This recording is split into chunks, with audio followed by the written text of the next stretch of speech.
সবাই শেখ হাসিনাকে fascist fascist fascist বলতেছে না? আরো জোরে বলেন।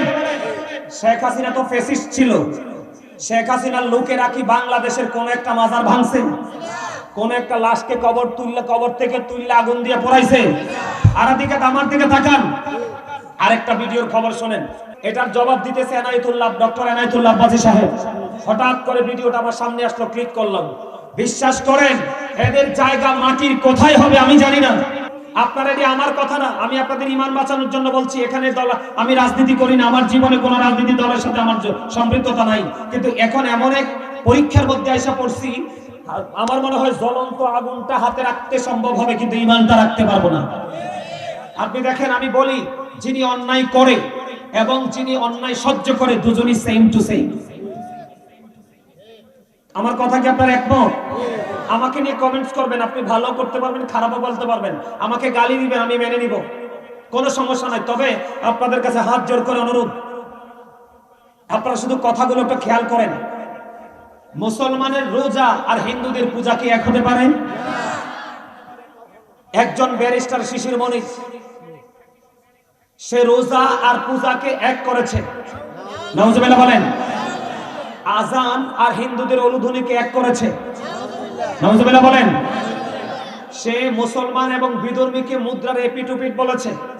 জোরে কর নাউজুবিল্লাহ। তাদের হাই কমান্ড থেকে কোনো প্রতিবাদ নেই।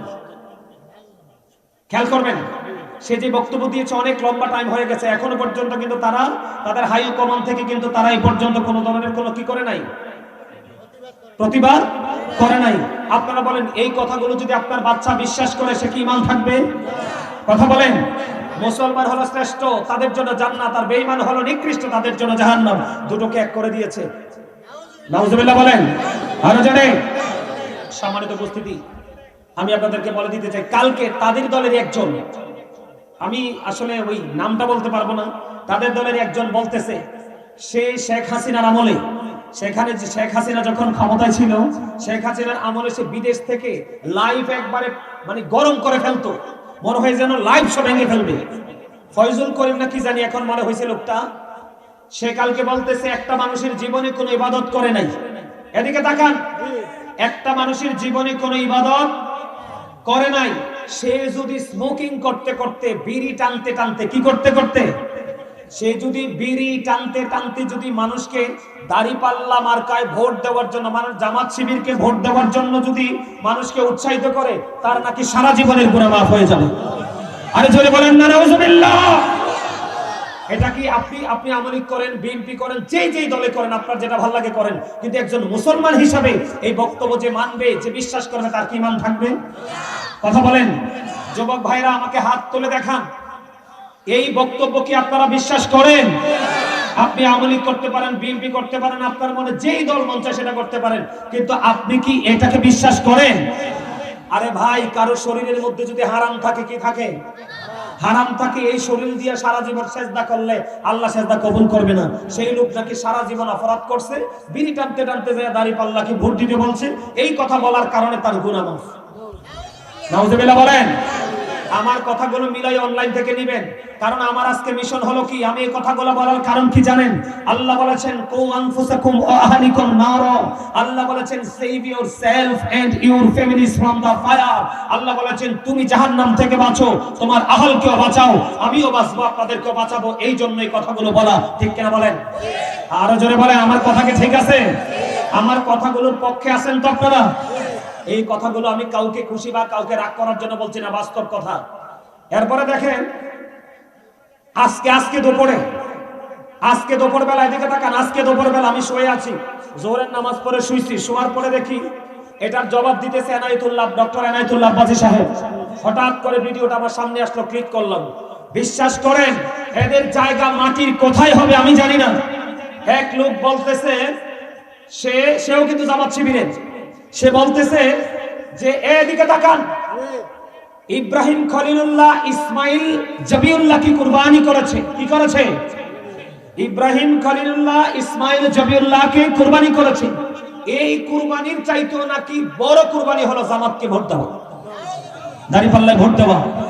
আপনারা বলেন, আপনারা এখানে জামাতের সমর্থন থাকতে পারেন। আপনারা যদি জামাতের সমর্থক এখানে থাকেন, আমি আপনাদেরকে শ্রদ্ধার সাথে বলছি, ভাই আপনি বলেন এই কথা কি আপনি মানবেন? আপনি কি মানবেন এই কথা? আপনি রাজনীতি করবেন, ভালো কথা। আমি আজকে থেকে জামাত শিবিরের লোকদেরকে বিনীতভাবে অনুরোধ করব, আপনারা রাজনীতি করবেন, করেন।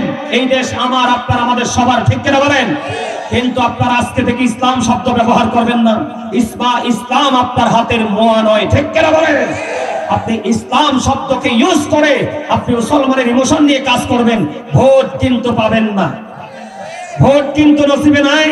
কারণ আপনাদেরকে আমি বলে দিতে চাই, ও মাকারু ওয়া মাকারুল্লাহ ওয়াল্লাহু খায়রুল মাকিরিন, শ্রেষ্ঠ কৌশলের মালিক কে? আরো জোরে বলেন। জিতানোর মালিক কে? ঠকানোর মালিক কে? আমাদেরকে চালায় কে? জীবন দিয়েছে কে? নিবে কে? হিসাব নিবে কে? আল্লাহর কথা মনে রাখেন, মৃত্যুর কথা মনে রাখেন। সাধারণ মানুষের ঈমান নিয়ে ছিনিমিনি খেলবেন না, ঠিক কিনা বলেন? আপনারা আমার সাথে একমত? এই কথাগুলোকে আবার আরেকটা আছে, ওই যে কুষ্টিয়ার একটা পাগল স্টুপিড আমির হামজা, এটা ওইদিন বলতেছে দাঁড়িপাল্লায় একটা ভোট দেওয়া 18 কোটি মানুষের নামাজের সওয়াব নাকি মিলে যাবে। এই কথাকে যারা বিশ্বাস করে সিল মারতে যাবে, এগুলার ঈমান নাই, এরা মুনাফিক। ঠিক কিনা বলেন? আবার এই দাঁড়িপাল্লা মার্কা ভোট দিলে নাকি জান্নাত সুনিশ্চিত। আরে ভাই, জান্নাত কি এত সস্তা জিনিস? একদল মানুষের জন্য 8টা জান্নাত, তাহলে বুঝেন এই মানুষগুলো কত পবিত্র। আর 72 দলের জন্য, বেঈমান কাফেরদের জন্য আল্লাহ দুজক বানায় রাখছে, তাহলে বুঝেন এদের অবস্থা কত খারাপ। ঠিক কিনা বলেন? আপনারা কি আমার কথায় একমত?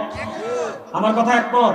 আমি অনুরোধ করছি, জামাতের যারা হাইকমান্ড আছে, যারা শীর্ষস্থানীয় জায়গায় আছে, তারা কিন্তু এই জায়গাগুলো থেকে কোনো প্রতিবাদ করে নাই। তার মানে তারা টিমটা এই বক্তব্যের সমর্থন করছে।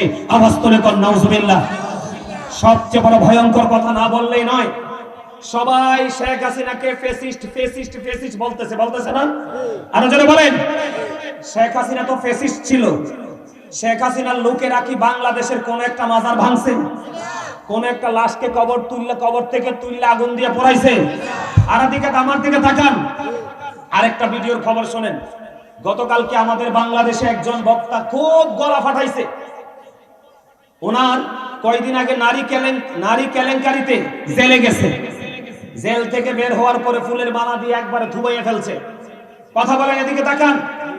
ওই লোক, আপনারা আমার কথা বিশ্বাস করা দরকার না, অনলাইনে ঢুকবেন, আমি এভিডেন্স দিয়ে কথা বলছি। সে বলছে বাংলাদেশে যত উঁচা মাজার আছে সবগুলো ভেঙে দাও, যত আল্লাহর ওলির খানকা আছে সবগুলোকে গুড়িয়ে দাও। গতকালকে এক ভদ্রলোক তাকে প্রশ্ন করছে, কি করছে? যে আপনি যে আসন থেকে নির্বাচন করছেন, খেয়াল করেন, এটা ইমানি ওয়াজ, ইমানি জজবা। ওই ব্যক্তিকে গতকালকে প্রশ্ন করেছে, আপনি যে আসন থেকে নির্বাচন করছেন ওই আসনে তো আল্লাহর ওলিরা আছে। কারা আছে? আল্লাহর ওলিরা আছে। এখন আপনি যদি এই আসনে এমপি হন, তাহলে আপনার এখানে যে আল্লাহর ওলিরা আছে, মাজার আছে, খানকা আছে, এগুলোর কি হবে? এবার সুরটা নরম করছে, খেয়াল করেন কি করছে। সুরটা নরম করছে, নরম করে বলে, আমি যদি এমপি হতে পারি তাহলে কি হবে? যে যেটা পছন্দ করে সে সেটার উপর চর্চা করবে। নাউজুবিল্লাহ বলেন না? এটা কি টাটকা মুনাফিক না? আমার কথা বল না কেন? গত 2 মাস আগে বলছে সব জ্বালিয়ে দাও, গুড়িয়ে দাও, ভেঙে দাও, আল্লাহর ওলিদের খানকা সব কিছু খারিয়ে দাও। এই মিয়া সলিমউদ্দিন, তুমি যে আজকে বাংলাদেশের জন্মের পরে আজকে যে মসজিদে দাঁড়াইয়া ওচা কথা বলো আল্লাহর ওলিদের মাজার ভাঙার জন্য, আল্লাহর ওলিদের খানকা ভাঙার জন্য, আল্লাহর ওলিরা মসজিদ বানাইয়া গেছে বলে আজকে দাঁড়াইয়া কথা বলতে পারো, ঠিক কিনা বলেন? এই দেশে কি নবী আসছে? আল্লাহর ওলিরা ইসলাম আনছে? আমি মানছি ভণ্ড আছে, আপনি একজন ভণ্ডের জন্য সবাই কি কলঙ্কিত করতে পারেন না? পারেন। বাপের ছেলে একটা বেয়াদব বলে কি আরেকটারে বেয়াদব বলতে পারবেন? একটা চোর হলে কি আরেকটারে চোর বলতে পারবেন? আমার কথা আপনারা একমত কিনা? আরো জোরে বলেন, আরো জোরে।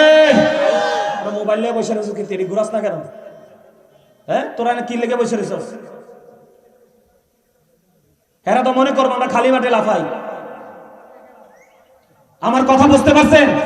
সে কালকে কি বলছে যে যে যেটা পছন্দ করে, তার মানে আল্লাহর ওলির সমর্থক যারা, তারা আল্লাহর ওলিদের মাজারে যাবে, জিয়ারত করবে।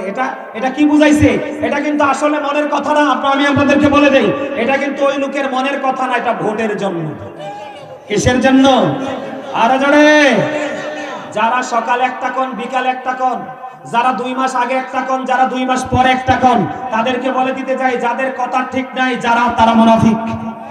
ওমা কথা কয় না কেন? এই মিয়া, বাংলাদেশে আর একটা বড় বাটপার আছে, চরমনাই। কথা কন না কেন? আরো জোরে। এই বাটপার সারা জীবন দাড়িপাল্লা মার্কার বিরোধিতা করছে, কইছে এটা বিষ, যেখানে লাগবে এখানে ধ্বংস হইবে। তুমি মেজ লাগছো কেন? তার মানে তোমারও ধ্বংস অনিবার্য। কথা কন না কেন? আল্লাহর ওলিদের আমি আপনাদেরকে বলে দিতে চাই, আপনি যেই দল করেন, আবারও বলছি, আপনার মনে যেই দল করতে মন চায় ওই দল করেন, কিন্তু ইসলাম নিয়ে চিনিমিনি খেলার অধিকার আপনার নাই। যদি ইসলামী ধর্মীয় অনুভূতিতে আঘাত দিয়ে আপনারা রাজনীতি করতে চান, তাহলে এই দেশের জনগণ আপনাকে ছাড় দিবে না। ঠিক কিনা বলেন? সবাই হাত উঠাইয়া বলেন। আরো জোরে সবাই হাত তুলে দেখান, আমরা কি একমত? আরো জোরে বলেন। হাত নামান। মাজার ভাঙ্গার ইখতিয়ার আছে? আরো জোরে বলেন, মাজার ভাঙ্গার ইখতিয়ার আছে? এদিকে তাকান। এই হাদিস শরীফের মধ্যে এসেছে, আমি গাজী সুলাইমান বানায়ে কথা বলার লোক না। আল্লাহ রাসূল বলেছে মুসলমানের সম্মান কত, ইজ্জত কত। দেখেন, আমার রাসূল বলেছে, একজন মানুষ তার গায়ে মেজের কাঠি দিয়ে আগুন লাগাই দিল। আগুন লাগানোর পরে তার জামাটা পুড়ে গেল। কি হয়ে গেল? জামাটা পুড়ে গেল। জামাটা পুড়ে যখন ছাই হয়ে গেল, তার দেহটাও পুড়ে গেল। রাসূল বলেছেন, তোমার গায়ের জামা, তোমার দেহ পুড়ে যাওয়া তোমার জন্য অনেক উত্তম একটা ইমানদারের কবরের উপরে বসার চাইতে। মুসলমানের তো দামি, মুসলমানের তো সম্মানের, মুসলমানের তো ইজ্জতের। মুসলমানের কবরকে অপমান করা যায় না। মুসলমানের কবর দেখলে সালাম দিবেন। ঠিক কিনা বলেন? আর তারা কবর থেকে সালামের জবাব দেয়। আর আপনি এতদিন বলেছেন মুসলমানের কবর কি করো, সব ভেঙে গুড়িয়ে দাও। আজকে ভোট আসছে, ভোটের মাঠে বলতেছেন যে যেটা পছন্দ করে সেটাই করবে। তো মুনাফিক না? আরো জোরে কোন কথা বলেন না কেন? রাসূল বলেছেন, believers love the prophet, hypocrites don't love the prophet। মুনাফিকরা নবীকে ভালোবাসবে না, ঈমানদাররা রাসূলকে ভালোবাসবে। আল্লাহ কোরআনে বলেছে, মনে রাখেন, ইন্নাল মুনাফিকিনা ফি দারকিল আসফারি মিনান নার। আল্লাহ বলেছেন, the hypocrites will be in the lowest place of hell। মুনাফিকরা থাকবে জাহান্নামের একেবারে সর্বনিকৃষ্ট জায়গায়। জোরে কোন নাউজুবিল্লাহ। এই এদিকে তাকান। কয়দিন আগে কুয়াকাটার এক বাটপার, মেজবানা কি জানি না, ওই বাটপার বলতেছে, এই এদিকে তাকান, আমি আপনাদেরকে ঈমান বাঁচানোর জন্য কথা বলছি। ওই মেজবার সাথে আমার জীবনে কোনোদিন দেখা হয় না, দেখা হবেও না। জায়গা জমিন নিয়ে তার সাথে আমার দ্বন্দ্ব নেই, তার সাথে দ্বন্দ্ব হলো আমার ঈমানি দ্বন্দ্ব। ঠিক কিনা বলেন? আপনারা বলেন, আমার রাসূল আর ইয়াজিদ কি এক? আমার রাসূল আর আবু জাহেল কি এক? ওই বাটপার বলতেছে, আমার রাসূলের চেহারা যেমন আবু জাহেলের চেহারা নাকি তেমন? আমার রাসূলও মানুষ, আবু জাহেলও নাকি মানুষ? আমরা এদিকে তাকান। আপনারা, আমি আমার মুখের কথা বিশ্বাস করার দরকার নাই। অনলাইন থেকে ভিডিওগুলো কালেক্ট করবেন, দেখবেন এই ভিডিওগুলো অলরেডি চলতেছে, অলরেডি অনলাইনে চলতেছে। আমি এটি অনলাইন থেকে কালেক্ট করেছি। নাউজুবিল্লাহ বলেন। আর জোরে। হ্যাঁ, রাসূল আজ থেকে ১৫০০ বছর আগে বলেছেন, ক্বালা আইয়ুকুম মিসলি, তোমরা কে আছো আমার মতো? কেউ বলতে পারে নাই যে আমি আছি রাসূলের মতো। সে কেমন করে আমার রাসূলকে আবু জাহেলের সাথে তুলনা করে? আওয়াজ তুলে চিল্লায়া বলেন নাউজুবিল্লাহ। আপনারা কি আমার সাথে একমত? আরো জোরে বলেন একমত। নবী কি শুধু আমার না আপনারও? নবী কবরে যাওয়ার পরে শুধু আমার কবরে আসবে না, আপনার কবরে আসবো। আপনাদেরকে বলে দিতে চাই, সবচেয়ে বড় দুঃখজনক, এদিকে তাকান, সবচেয়ে বড় দুঃখজনক, সবচেয়ে বড় লজ্জাজনক, সবচেয়ে বড় বিপজ্জনক কথা হলো, জিয়ারত করলে তারা বেদাতি বলে ঘন্টা বাজায়। নবীজির আগমনে খুশি হওয়ার দলিল কোরআনে আছে, নবীজির মিলাদে খুশি হওয়ার দলিল কোরআনে আছে। এটা থাকার পরে নবীজির মিলাদুন নবীতে আমরা আনন্দ উৎসব করলে তারা আমাদেরকে বেদাত বলে। এখন ওই মোল্লারা কোথায়? বিক্রি হয়ে গেছে। কথা কন না কেন? এই মোল্লাদের প্রতিবাদের ভাষা কোথায় গেল? এইটা হলো সবচেয়ে বড় গজব, সবচেয়ে বড় লজ্জা জাতির জন্য। যেটা কোরআন হাদিসে আছে তুমি করো না, এজন্য তুমি এটার প্রতিবাদ করো। আজকে যে একটার পর একটা ইসলাম ঈমানে আঘাত করার মতো বক্তব্য দিচ্ছে, ওই মোল্লারার কিন্তু কোনো প্রতিবাদ। তাহলে এতে বোঝা যায় কি তারা বিক্রি। হয়ে গেছে, তারা অন্যের কাছে পণ্য হিসাবে বিবেচিত হয়ে গেছে। ঠিক কিনা বলেন? এই জন্য আমার দিকে তাকান, আমার রাসূল বলে গেছে কিয়ামতের পূর্বক্ষণে, কিয়ামতের আলামতের মধ্যে ভয়ঙ্কর আলামত হলো মোল্লারা। তারা ধর্মীয় শিক্ষা তাদের মধ্যে থাকবে না, তারা দুনিয়ার লোভে পড়ে তারা মানুষের কাছে মন গড়া কথা বলে বলে তারা কি করবে? মানুষকে বিভক্ত করে দিবে। আজকে আমরা এটাই দেখতে পাচ্ছি। ঠিক কিনা বলেন? সম্মানিত উপস্থিতি, আমরা যেন সচেতনতা নিয়ে ঈমানকে মজবুত করে আমলকে শক্ত হাতে ধরে এই সমস্ত আলেমদের বক্তব্যকে বয়কট করে আমরা যেন পথ চলতে পারি। আল্লাহ যেন সেই তৌফিক দান করে। সকলে বলেন আমিন। এই বলে আমি আমার সংক্ষিপ্ত আলোচনা শেষ করেছি। আখিরি দাওয়ানা আলহামদুলিল্লাহি রাব্বিল আলামিন। আমার কথা কি কেউ কষ্ট পাইছেন? আমার হৃদয় রক্তক্ষরণ হয়েছে একজন মুসলমান হিসাবে। আর আমি একজন ইমাম, আমি একজন আলেম, আমি একজন খতিব। আমার দায়িত্ব এই ভুলগুলো আপনাদের সামনে তুলে ধরা। আপনার মসজিদের খতিবের দায়িত্ব এগুলো আপনাদের সামনে তুলে ধরা, আপনাদেরকে বোঝানো, না হলে আপনারা বুঝবেন না। ঠিক কিনা বলেন? সম্মানিত উপস্থিতি, রাসূল যে বলছে কিয়ামতের আগে ঈমানটা হাতে রাখা সম্ভব হবে না, কিন্তু আগুন হাতে রাখা সম্ভব হবে। আমার কাছে মনে হয় আমরা সেই জামানায় চলে আসছি। এই ভাইয়েরা, আপনারা যারা বাইরে আছেন সবাই এদিক দিয়ে চলে আসেন, ভিতরে চলে আসেন। আমি একটু জিকির করবো এখন, আপনারা আমার সাথে একমত নিন। জিকির করতে রাজি আছেন নি? সবাই রাজি? শুরুতে যেমনি জিকির করছেন এমনি জিকির করলে হয়তো না। কিন্তু আমি বলি না, আমি আমার জিকির আমার মতো করতেছি, আপনারা আমাকে সাজেস্ট করবেন না প্লিজ। আমার দিকে তাকান, আপনারা আমার মানুষ। এই যুবক ভাইরা, আপনারা এদিকে আসেন, সামনে খালি আছে, এদিকে আসেন, এদিক দিয়ে চলে আসেন। ওই কর্নার থেকে আপনারা এখানে চলে আসেন। সবাইকে বলতে চাই, সবাই চলে আসেন এখানে। সম্মানিত উপস্থিতি, আমি আপনাদেরকে বলি, তারা মারহাবা কর কেন দিছে জানি না। একজনই কিছু হাদিয়া পাঠাইছে আমার জন্য, মহব্বত করে আর কি। মহব্বত ছাড়া কি আর কেউ কিছু দেয়? কথা কয় না। আচ্ছা, আমি যে লাস্টে বক্তব্য দিচ্ছি, সত্যি করে যুবক ভাইয়ের আপনারা বলেন, আপনারা কি আমার কথাগুলোর মানে বুঝতে পেরেছেন? আমি কাউকে মিন করে বলি নাই, সত্যিকার অর্থে ঈমান ধ্বংস হওয়ার মতো বক্তব্য দিচ্ছে। তারা যে বক্তব্যগুলো দিচ্ছে, এই বক্তব্যগুলো বিশ্বাস করলে একজন মানুষ আর মুসলমান থাকতে পারে। এজন্য আমাদের ঈমানকে আগে ধরে রাখতে হবে। কথা বুঝতে পেরেছেন? এবার আপনারা, আমি আপনাদেরকে বাঁচানোর জন্য সত্যটা তুলে ধরেছি। আগামী দিনে আরো এরকম ভয়ঙ্কর ভয়ঙ্কর বক্তব্য আসবে। আমরা বিবেচনা করব, আমরা যদি বুঝতে কষ্ট হয় আলেম ওলামাদের সাথে আমরা কথা বলবো, হক্কানি আলেম। ওই হেই মার্কা আলেম হইলে কিন্তু মুখ বন্ধ রাখবো। কথা কন না কেন? ওই 2 টাকার মৌলবী, ইহুদিদের ডলারের কাছে বিক্রি হওয়ার মৌলবীরা এখন জবান বন্ধ করে বসে আছে। এটা মুসলমানের জন্য অত্যন্ত দুঃখজনক। ঠিক কিনা বলেন? আরো জোরে বলেন, আরো জোরে। সম্মানিত উপস্থিতি, আমি যখন একটু জিকির করব, কি করব? জিকির করব। জিকির করার পরে আমি রাসূলকে দাঁড়িয়ে একটু সালাম দিব। সালাতু সালাম রাসূলের কদমে পৌঁছাবো। আপনারা যখন আমি দাঁড়াবো ঠিক তখন আপনারা কাতারবদ্ধ হয়ে যাবেন। কি হয়ে যাবেন? মানে লাইনটা সোজা করে বসবেন, দাঁড়িয়ে যাবেন। আর তারা বসার পরে, বুঝছেন, আপনারা যারা দায়িত্বশীল আছেন, তারা বসার পরে আপনারা লোক পাঠাবেন শুধু কাতারটা সোজা হয়েছে কিনা দেখার জন্য। এরপরে বসার পরে আমি বললে আপনি বাকি কাজ করবেন। ঠিক আছে?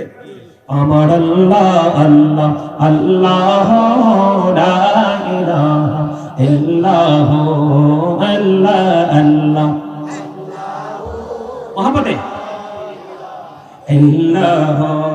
মন চাই আমার, চাই যে শুধু যেতে মদিনা। এই বুঝি মনি রে বোঝাই যত, সে তো বোঝে না নবীজি। আল্লাহ আল্লাহ লা ইলাহা ইল্লাহ আল্লাহ আল্লাহ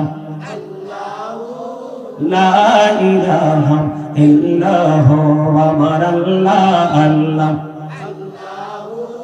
লা ইলাহা। আপন নূর দিয়া আল্লাহ করিও সৃজন, আরশের পড়ে কুরসির তরে রাখিলেন গোপন নবীজি। আল্লাহ আল্লাহ লা ইলাহা ইল্লাহ আল্লাহ আল্লাহ লা ইলাহা। আল্লাহ পাকের প্রিয় হাবিবি মুহাম্মদ রাসূল, সবার আগে হলেন তিনি, সৃষ্টি করে মোর নবীজি। আল্লাহ আল্লাহ লা ইলাহা ইল্লাহু আল্লাহ আল্লাহ লা ইলাহা ইল্লাল্লাহ গুনাহগারের গহনা জোড়ে রাসূল দিদারে আপনার দয়া করে দিয়ে দেখা হাবিবি দো জাহান নবীজি আল্লাহ আল্লাহ লা ইলাহা ইল্লাল্লাহ আল্লাহ আল্লাহ লা ইলাহা ইল্লাল্লাহ না জানি তো বাইতে নৌকা না জানি সাঁতার আরে দয়া করে পারি করিও জাহান্নাম মাজার নবীজি আল্লাহ আল্লাহ লা ইলাহা ইল্লাল্লাহ আল্লাহ আল্লাহ লা ইলাহা ইল্লাল্লাহ আল্লাহ পাকের প্রিয় হাবিব আসলেন এই ধরায় আসুন সবাই দাঁড়াইয়া সালাম জানাই নবীজি আল্লাহ আল্লাহ লা